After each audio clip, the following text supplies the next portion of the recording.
The Tarawih you observe, the beautiful recitation, the long prayers, standing to earn the pleasure of Allah, rather than being recorded for you as worship on the Day of Judgment, is being presented as a mere social media content.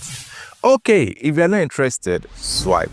After all, data is not expensive. But if you are still here, come, let us talk about how the Tarawih prayers are gradually becoming a social media content. We are all aware that Ramadan nights are meant to be a deep connection between us and Allah subhanahu wa ta'ala, but gradually we are now turning it into content for the social media. The local masjid have now seen it as wajib to live stream the Tarawih prayers, and we also have individuals who pray in the comfy of their home, setting up ring lights, adjusting the camera before commencing the Tarawih prayers. And the usual excuse for this is that, after all, the prayer session in Masjid Al-Haram in Makkah and Masjid Al-Nabawi in Medina are also being broadcasted. They are also being live streamed. So this is their own 𝐷𝐢𝐬𝐬. This is their evidence. To counter the evidence of emulating the Aramean, number one is a means for millions of Muslims to connect.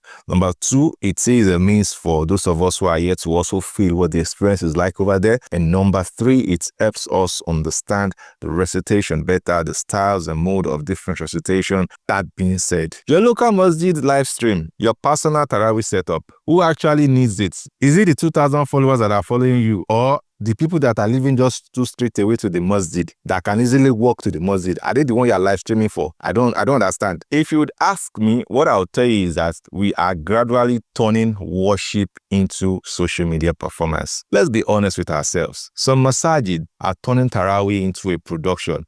You see multiple camera angles, professional lighting, crisp audio. Some will even use microphones worth more than $2,000. My question is, who is this really for? The worshippers or the audience? Or is it for Allah? I want to understand why you have all this aesthetic in place because you want to pray. You set up ring lights, phone stand, carefully position prayer mats, you arrange the congregation, and before even saying Allahu Akbar, you are adjusting the frame of the camera. Now, what are you focusing on exactly? Are you focusing for Allah, or you are focusing for the viewers? I mean, you are live streaming for the angels so that they can also see, because I do understand. Now, let me talk from a professional angle as a cinematographer. The moment you place a camera on any human, or the moment any sane person is aware that a camera is watching me from any angle, the system of that person would adjust to be in the best of their characters, to be in the best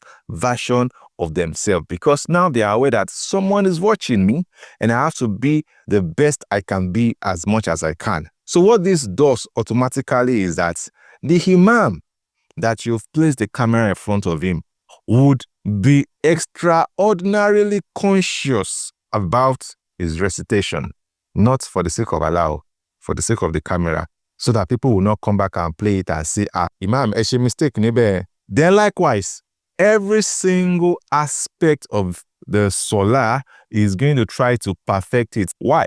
Because the camera is watching. And now, for those of the congregation members who are in the front row, all of them being aware that the camera is watching will also want to be in the best performance. Now, you see where the problem lies. The prayer has left the mode of prayer. It has now gone to a performance. Just the same way actors and actresses will always want to give their best the moment a camera is placed upon them. Likewise, we're turning the Salah into a movie scene, into a production scene where everyone wants to give the best of their performance. I hope you get my point. You see, the problem here is the hidden danger of Riyah. Riyah is showing off. Remember the hadith where the Prophet ﷺ warned us that the thing I fear most for my ummah is hidden shirk, when a man stands to pray and beautifies the prayer because he sees someone watching him. The someone in this case can be replaced with the camera you did set up. The someone in this case can be the millions of viewers watching you, your followers and what have you. We are gradually turning our prayer into show off. You might not agree with me, but that is what it is. Remember, in the case whereby you're not even live streaming, you're just recording for posting afterwards. What that means is that that same clip you were recording, that same solar you were recording of yourself is still going to go through post-production, where you are going to edit, you cut out the mistakes, you are going to apply color correction so that you can look the best version of you. You are going to apply some audio setting to the recitation so that you have some little bit of reverberation to make the recitation sonorous, and then you would eventually post it. That is very dangerous ground. Imagine again that the Tarawih you observe, the beautiful recitation, the long prayers, standing to earn the pleasure of Allah, rather than being recorded for you as worship on the Day of Judgment, is being presented as a mere social media content. How you go feel now? How you go feel? Show you the reason you get my point now.